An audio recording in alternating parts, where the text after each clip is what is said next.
No dia 24 de março, Guarulhos comemorou 136 anos de sua emancipação política, quando foi elevada à condição de vila.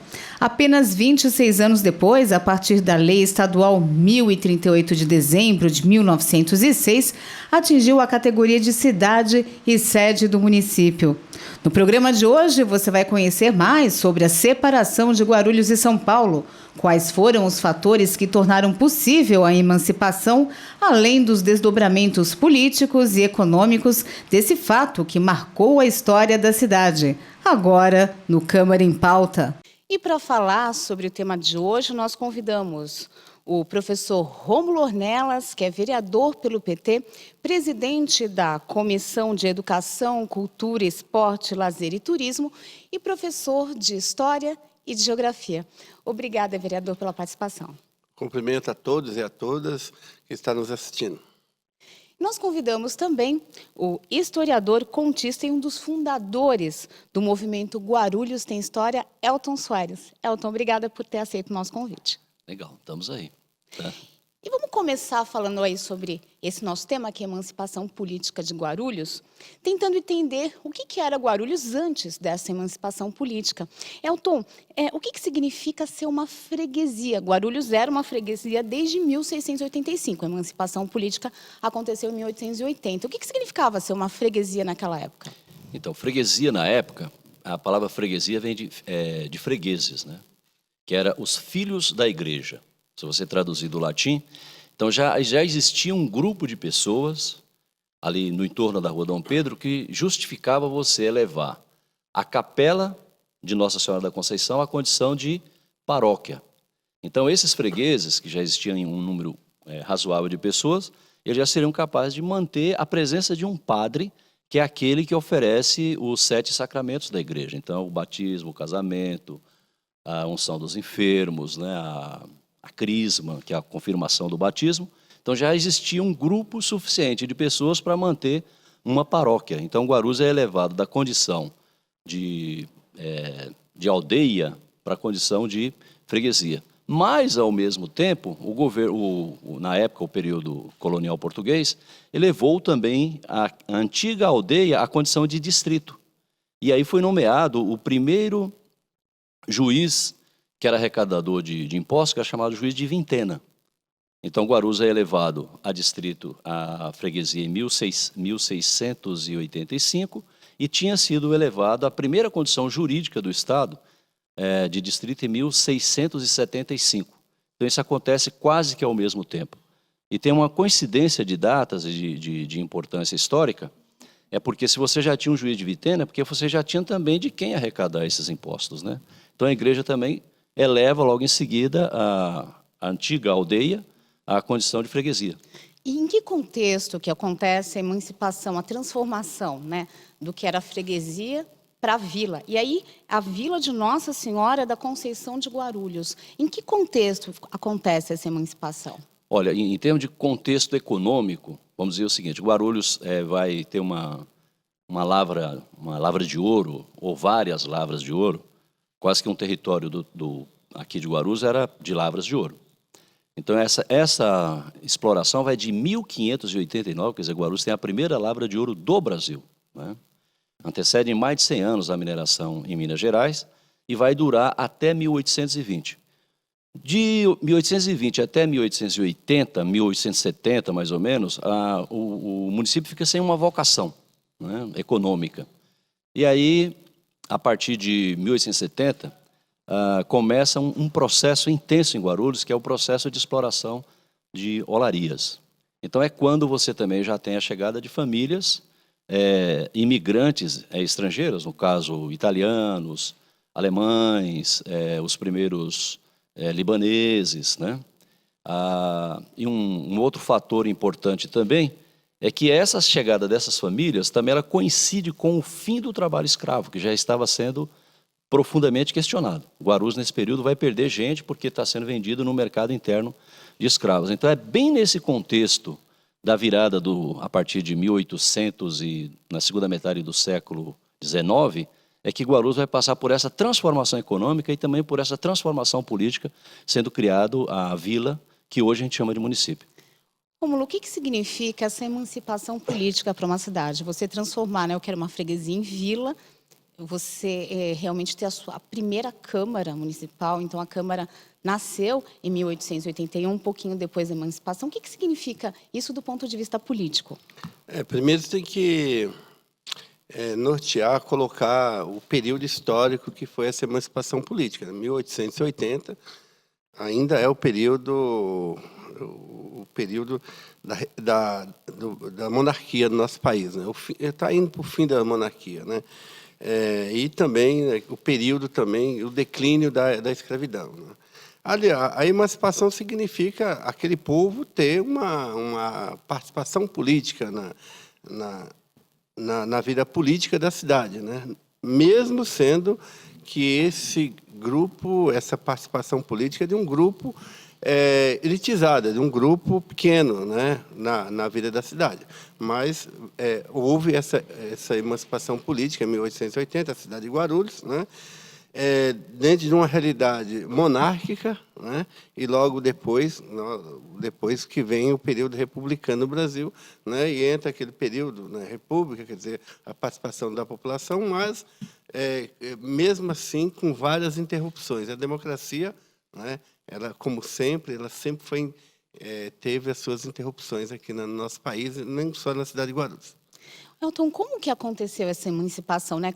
Quem foram os responsáveis por elevar Guarulhos de freguesia para vila e como que aconteceu essa história aí dessa emancipação? Conta pra gente. Então, quando o Rômulo estava falando, eu estava lembrando de uma coisa que eu acho que é importante para o conjunto das informações que nós vamos passar aqui, né? Quer dizer, quando você criava uma vila, você criava um conjunto de 7 vereadores. Esses vereadores eram responsáveis por fazer as leis, executar as leis e julgar as leis. Não tinha essa separação, como o Rômulo está falando, já no período republicano, né?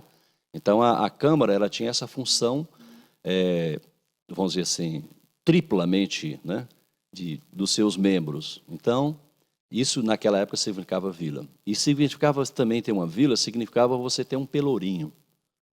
Então, aí não tem muito registro se tinha pelourinho em Guarulhos, porque toda a punição que era dada aos escravos nesse período foi dada em São Paulo, na antiga Vila da Forca, que hoje é o bairro da Liberdade, né, em São Paulo. Então, São Paulo se torna vila muito mais cedo do que Guarulhos, né? Então, a sua pergunta... Então, a gente quer saber no contexto, os atores e tal. Os atores, né? Quem foram as pessoas responsáveis por essa mudança, essa elevação de Guarulhos para a vila? Legal. Então, dada essa concentração de terras em Guarulhos, vão ter 2 famílias que vão se juntar para criar a vila de Guarulhos, que é a família Barbosa e a família Bueno. Então, por meio de casamentos, eles foram se entrelaçando e viraram praticamente dono quase que da metade das terras de Guarulhos. Uma outra pessoa também que vai ter uma influência muito grande na criação da vila é o primeiro intendente de Guarulhos, que é o Rabelo, capitão Joaquim Francisco de Paula Rabelo. O Paula Rabelo, ele foi dono também, por exemplo, após a guerra, uma das guerras que ele participou, ele foi um dos voluntários da Pátria. Por isso nós temos lá a avenida Voluntários da Pátria.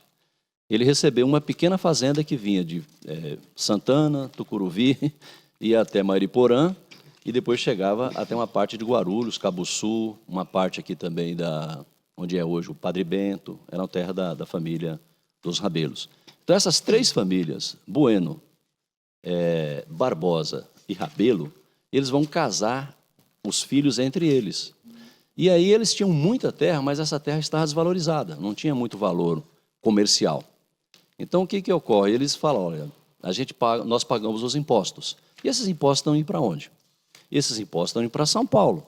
Não é melhor então a gente fazer um movimento para criar a vila de Guarulhos e esses impostos ficarem aqui e com os impostos nós vamos pegar essa região mais central que vai de Guarulhos até Vila Galvão e investir esses recursos nessa parte da cidade. E foi exatamente o que eles fizeram. Então, você pega assim, a quantidade de infraestrutura pública que tem nessa região, do centro até Vila Galvão, é uma coisa fantástica. E onde é que estava concentrada essas terras? Estava concentrada exatamente na mão dessas primeiras famílias que criaram o município de Guarulhos. Quer dizer, a ideia de criar um município, arrecadar os impostos, e o imposto ficar aqui e você reverter. Isso passa por um processo de valorização da propriedade e eles eram dono da propriedade, né?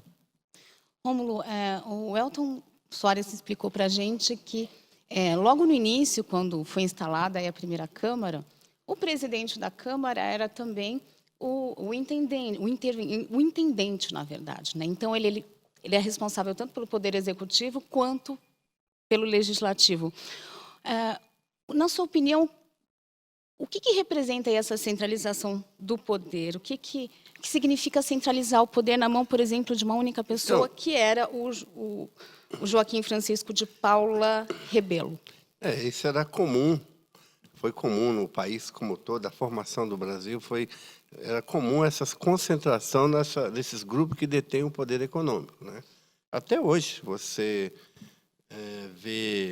analisar a renda per capita de qualquer cidade do país, inclusive de Guarulhos, a concentração de renda está na mão de poucos, né? Então, era comum essa concentração de poder naquelas famílias que mandavam, né? Se você analisar a história da maioria das cidades do Brasil, tem essa concentração política e econômica na mão de meia dúzia que mandava nas cidades pelo Brasil. Bom, a gente vai fazer um intervalo, mas daqui a pouquinho a gente volta no segundo bloco. Nós continuamos falando sobre a emancipação política de Guarulhos. Você que está acompanhando o nosso programa, não saia daí.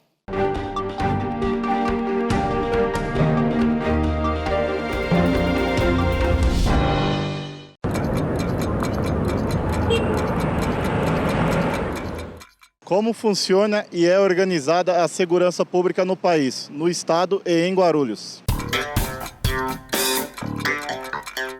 A qualidade da segurança pública é uma das maiores preocupações dos brasileiros. O artigo 144 da Constituição Federal de 1988 determina que a segurança pública é dever do Estado e deve ser exercida pelas polícias federal, rodoviária federal, civil, militar e corpos de bombeiros militares. Compete à União a defesa dos seus interesses e dos seus órgãos, o patrulhamento das rodovias federais, a prevenção do contrabando, o policiamento da faixa de fronteira e o combate ao tráfico internacional e interestadual de drogas. Os governos estaduais e do Distrito Federal realizam a segurança pública direta, organizando e mantendo o policiamento ostensivo, que é realizado pela Polícia Militar. É de competência dos estados ainda manter e organizar a Polícia Civil e os órgãos técnicos de investigação dos crimes comuns. Os municípios, por sua vez, devem desenvolver ações de prevenção à violência por meio da instalação dos equipamentos públicos, como iluminação e câmeras de monitoramento. Os municípios também podem criar guardas municipais para a proteção de bens, serviços e instalações. Em Guarulhos, a Guarda Civil foi criada em 1992. Suas principais atribuições são a manutenção da ordem, o patrulhamento nas praças públicas, o policiamento de trânsito e a guarda do patrimônio do município, dos órgãos da administração direta e indireta, das escolas e hospitais. A GCM de Guarulhos tem 7 inspetorias, divididas por região da cidade. Entre elas estão a Inspetoria de Guarda Ambiental, a Ronda Escolar, o Grupamento de Trânsito e o Canil da Guarda Civil Municipal. O comando da GCM Guarulhos fica na Rua Luiz Gama, 165, no centro da cidade. Para mais informações, acesse o site da Prefeitura e clique no link Segurança Pública.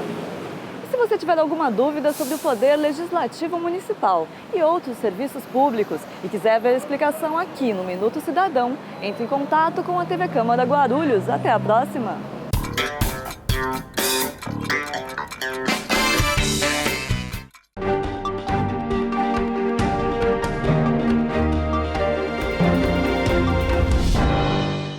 De volta com Câmara em Pauta, na edição de hoje nós estamos falando sobre emancipação política de Guarulhos. Nós temos aí 2 convidados, o professor Rômulo Ornelas, que é vereador aqui da casa pelo PT e também é presidente da Comissão de Educação, Cultura, Esporte, Lazer e Turismo.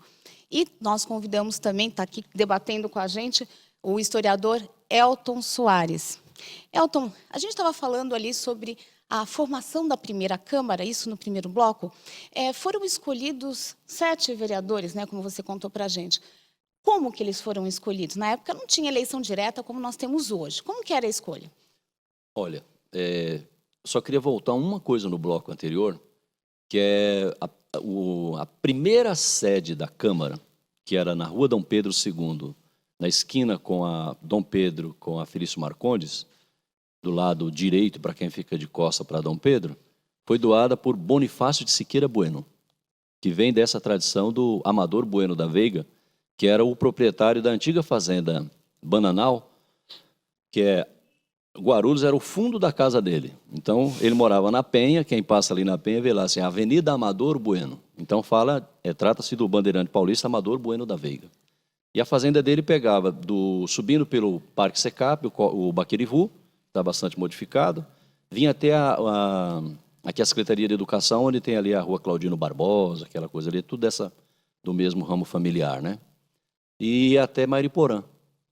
Então, e depois a Fazenda Bananal vai aparecer nos registros de terra em 1854, registrada em nome de Bonifácio de Siqueira Bueno.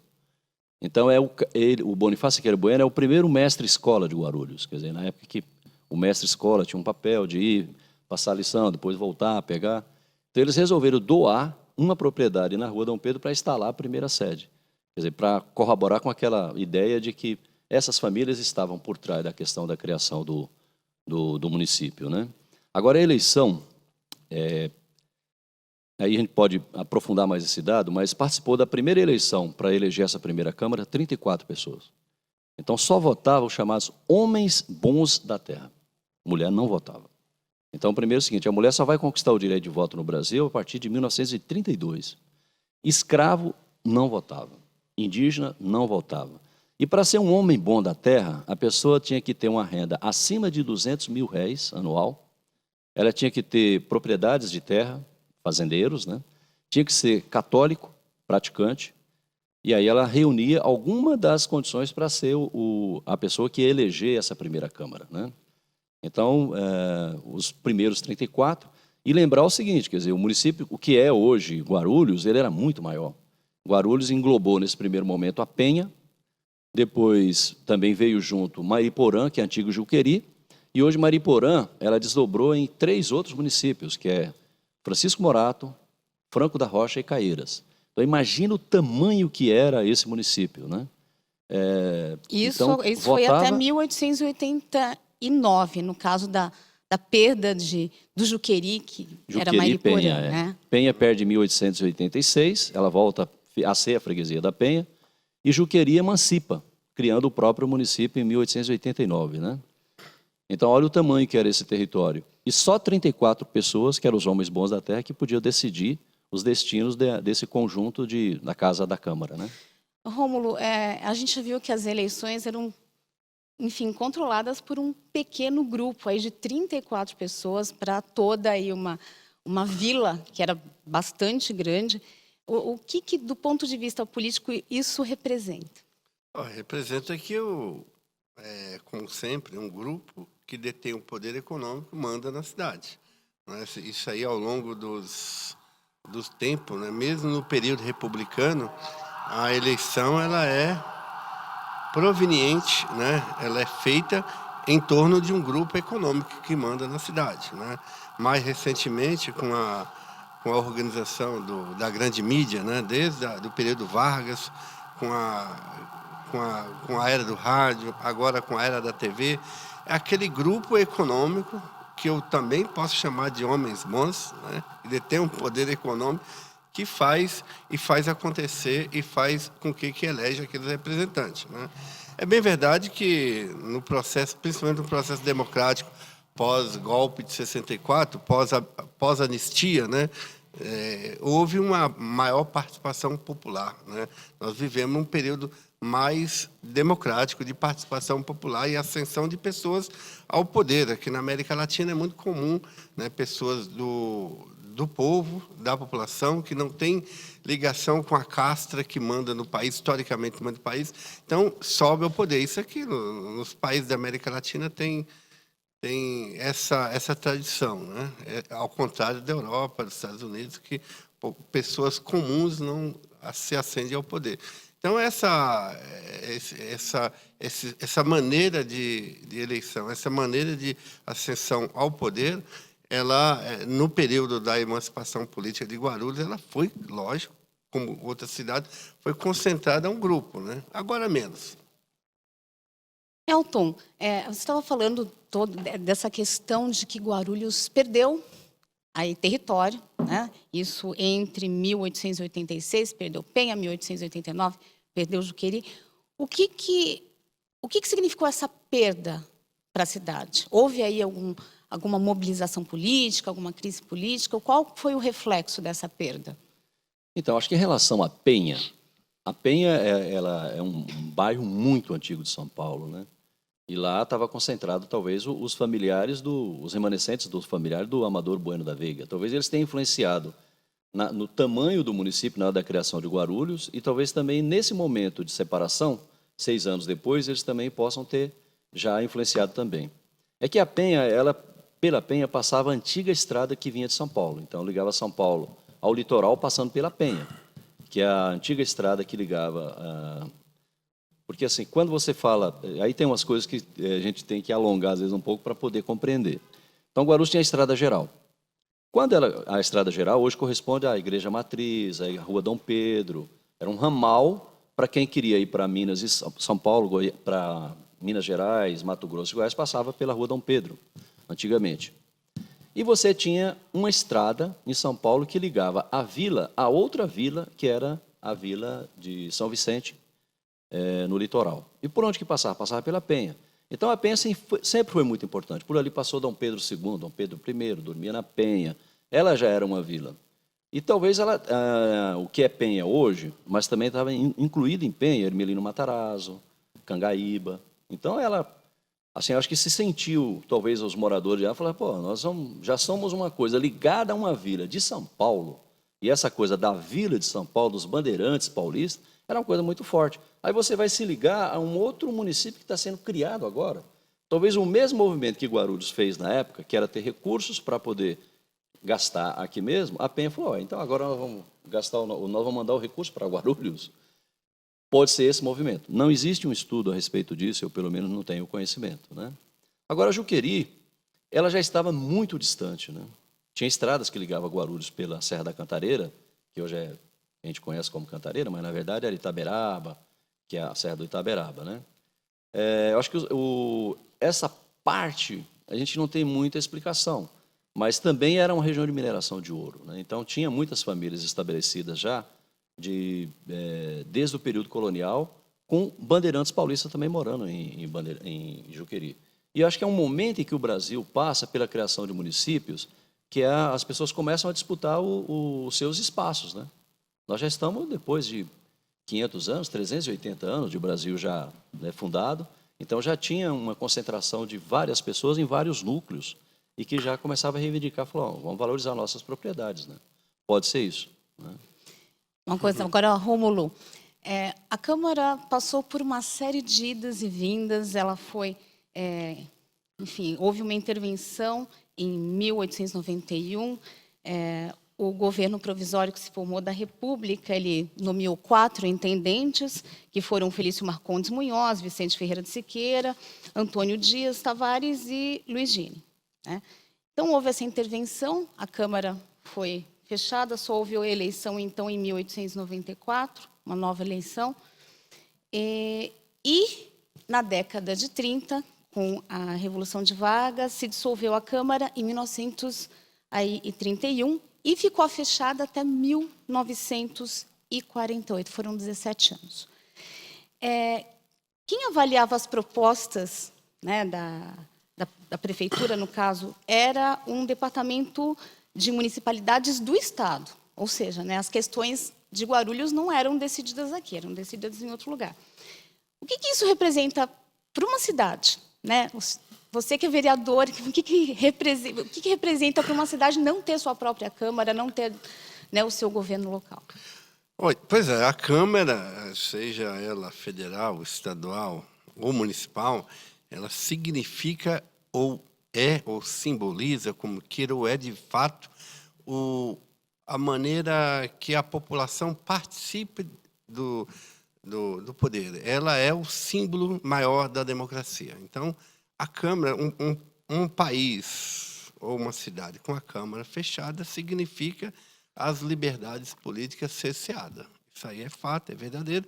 Toda vez que as ditaduras avançam sobre um país, ou vêm os regimes ditatoriais, a primeira coisa que faz é fechar a Câmara, ou limitar a participação da Câmara na vida política da cidade. Então, a Câmara significa a liberdade política da população, onde que a população vem, reivindica, onde que a população coloca as suas angústias, né?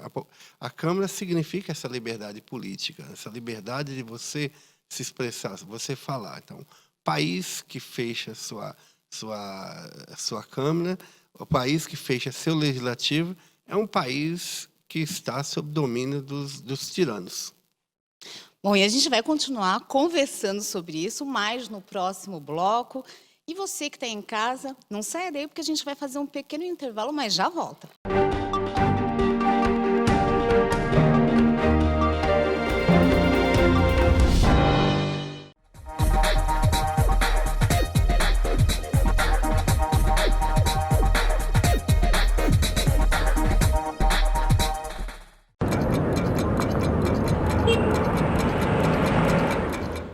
Eu gostaria de saber como uma lei é criada. Um projeto de lei pode ser apresentado pelo prefeito, pela mesa da Câmara, pelos vereadores, pelas comissões da Casa e também pelos cidadãos. Mas existem matérias que apenas o prefeito ou a mesa da Câmara tem o direito de propor. Em geral, a discussão de um projeto começa com os parlamentares decidindo se ele deve ou não tramitar, ou seja, se ele vai ser analisado pelas comissões técnicas permanentes da Câmara. Nesse período, os vereadores podem propor mudanças no conteúdo total ou parcial da proposta. São os substitutivos e as emendas. A tramitação e os prazos variam de acordo com a natureza do projeto. Depois que recebe o parecer das comissões, o projeto entra em pauta na sessão para ser aprovado ou rejeitado. O próximo passo é a sanção do prefeito. Se ele assina a lei, ela é publicada no Diário Oficial e entra em vigor. Se ele veta a lei, o processo volta para a Câmara, que pode manter ou derrubar o veto. O próprio presidente da Casa vai fazer a publicação, caso os vereadores derrubem o veto do prefeito e a lei entre em vigor. Se você tiver alguma dúvida sobre o Poder Legislativo Municipal e quiser ver a explicação aqui no Minuto Cidadão, entre em contato com a TV Câmara Guarulhos. Até a próxima!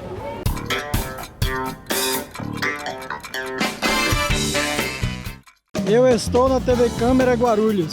Eu estou na TV Câmara de Guarulhos. Eu estou na TV Câmara Guarulhos. Eu estou na TV Câmara de Guarulhos. TV Câmara Guarulhos, o canal da cidadania.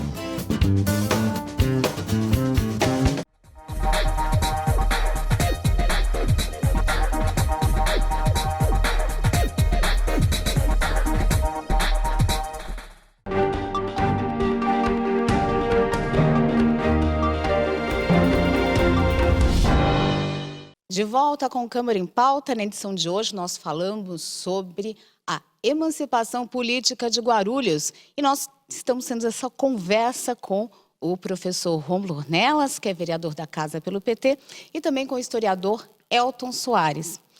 Elton, Guarulhos começou a ter eleições diretas para prefeito, ou seja, a população começou a escolher os seus prefeitos em 1953, né? Qual o reflexo disso para o desenvolvimento econômico da cidade? Então, o primeiro prefeito a ser eleito por voto direto é o Francisco Poli, né? E aí, é uma outra família também que aqui em Guarulhos vai ter uma influência muito grande, que é a família Poli, que vem de Nelo Poli. E aí, hoje, os Polis em Guarulhos é dono de universidade, shopping, vários shoppings no Brasil.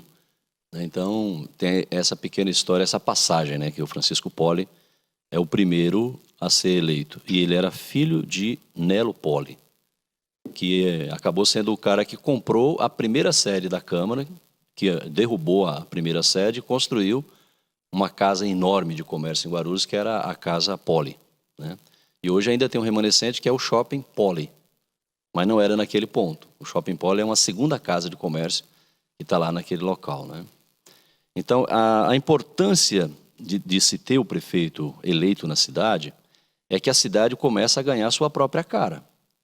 Então, com a eleição do Francisco Poli, então você já tinha uma organização partidária, mas o Brasil também estava muito próximo, já tinha passado a Segunda Guerra Mundial. O Brasil entrava numa fase de desenvolvimento que era o chamado rodoviarismo, né? Quer dizer, construir rodovias. O Getúlio foi o primeiro a dar o primeiro passo nesse sentido, da industrialização do Brasil. Então, a cidade de Guarulhos, muito próxima a São Paulo, ela vai também ter essa característica de ter um grupo de pessoas consumidoras aqui e tal, e que vai ser muito impulsionada depois pela política do Juscelino, em 58, né? Mas está nesse momento, nessa passagem da história, né? A década de 50, para entrar nessa fase do aprofundamento do desenvolvimento do modelo rodoviarista. Tanto que a Via Dutra vai ser inaugurada em 51. E o que vai mudar a cara da industrialização na cidade de Guarulhos, que muda o eixo de desenvolvimento industrial, que era o eixo da linha do trem da Cantareira, que saía da Vila Galvão e vinha até a Praça 4 Centenário, e em 42 se estendeu até a base aérea. Então era o primeiro eixo de desenvolvimento industrial e econômico, comercial e tal, né? Já no período industrial, com a inauguração da Dutra, você cria um outro eixo, que é o eixo Itapejica, Cumbica, Bom Sucesso. Então, essas famílias que estavam nesse contexto econômico e que participavam da política, já eram famílias tradicionais do controle político da cidade, né? O Francisco Poli, por exemplo, ele era o namorado da filha de um prefeito que ficou décadas aqui na política em Guarulhos, sendo indicado pelo governo do estado, pelo governo federal, que é onde nós temos aquele casarão da rua 7 de Setembro, que era o José Maurício de Oliveira Sobrinho. Então, para você ver como que as famílias se entrelaçam, né? Quer dizer, no momento da criação era um grupo, depois, num outro momento, já era um setor de pessoas que controlavam o comércio. Já não eram aqueles latifundiários tradicionais. Então, o Francisco Poli vem desse contexto. Mas, assim, é quando a cidade já começa, essa classe média, que hoje tem muita influência na política da cidade, se preparar para assumir o controle do executivo e do legislativo local, né? Então, na verdade, o fato de Guarulhos eleger o seu primeiro prefeito de maneira direta casa um pouquinho com o início do desenvolvimento de Guarulhos como polo industrial, como um polo também logístico, né? Guarulhos está aí no meio de 3 grandes rodovias, a Ayrton Senna, a Dutra e também a Fernão Dias. Rômulo, Guarulhos teve aí, de 1953 até agora, 13 prefeitos eleitos diretamente. Houve aí uma intervenção em 1970, quando o Alfredo Nader foi destituído da prefeitura, isso, né, na época aí do golpe, um pouco depois do golpe. E também houve a cassação do Oswaldo de Carlos em 1988. Na sua opinião, né, nessas idas e vindas que houve logo depois aí das eleições diretas para prefeito, quais as implicações dessa autonomia para a vida da cidade, para a política e para a economia? Primeiro, nós temos que nortear a cidade na história, né? Nesse período aí, pós-53, e o Brasil, aqui a região sudeste entra num período de industrialização muito forte, né? E Guarulhos passa a ser um centro industrial forte, principalmente pelas rodovias, né? E lógico, né? A cidade ela cresce economicamente na sua indústria e no comércio, e esses grupos políticos vai se ascender ao poder, né? Essas intervenções na política,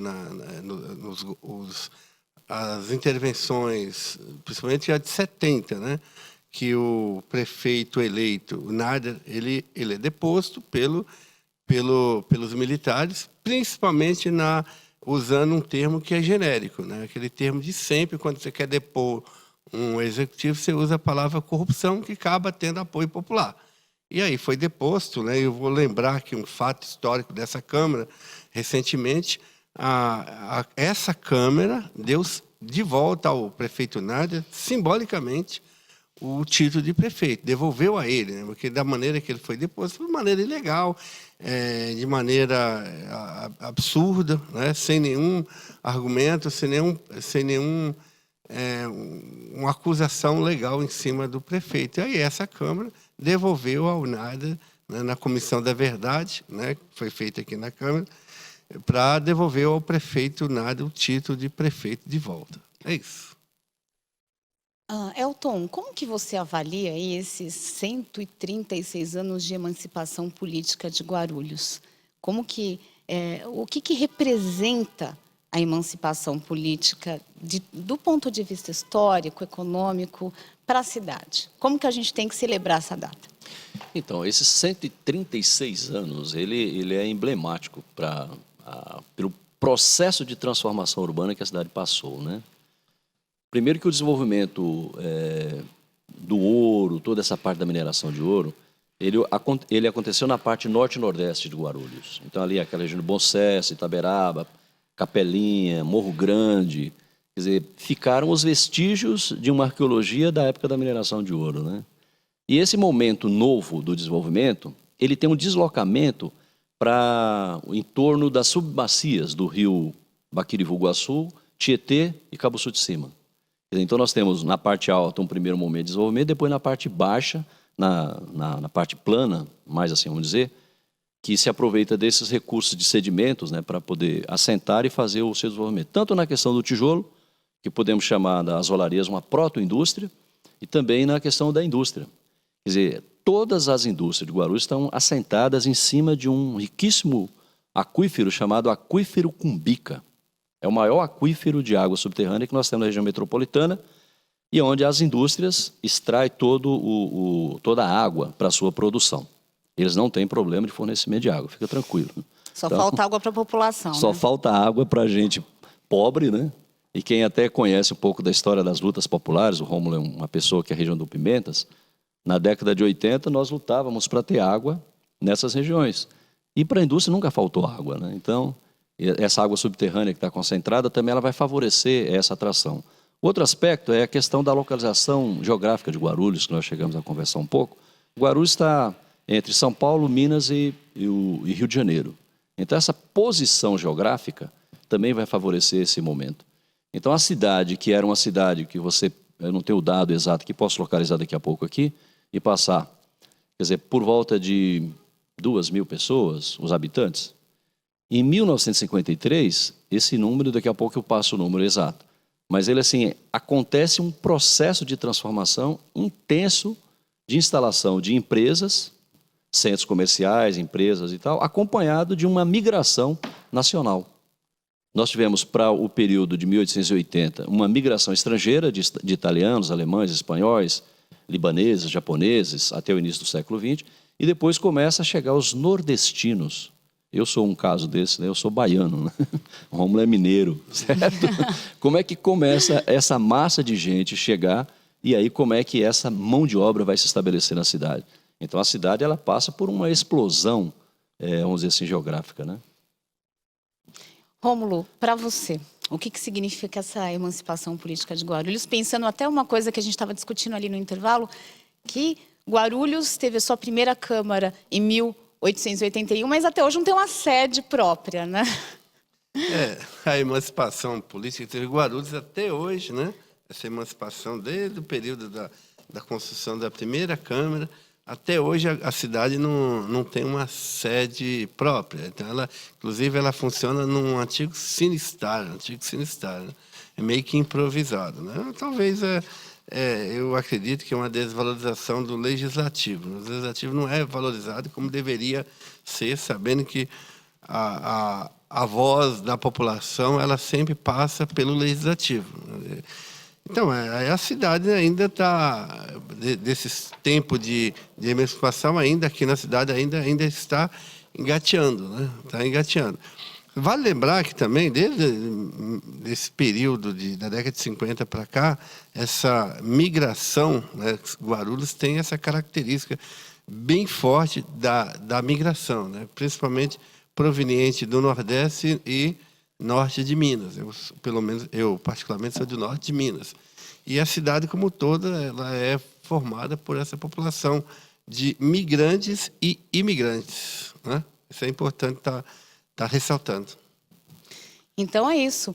A gente falou hoje sobre a emancipação política de Guarulhos. Eu agradeço a participação dos nossos convidados, professor Rômulo Ornelas e Elton Soares. Muito obrigada por ter contribuído aí por essa reflexão, né? É um momento de refletir. Eu agradeço também a participação, a sua audiência. Você que está em casa, você que está assistindo ao Câmara em Pauta, você pode participar diretamente do Câmara em Pauta enviando aí sugestões de temas, fazendo comentários, críticas, elogios. A gente vai ficar super feliz de receber. E para isso basta mandar uma mensagem para o e-mail câmaraempauta@câmaraguarulhos.sp.gov.br.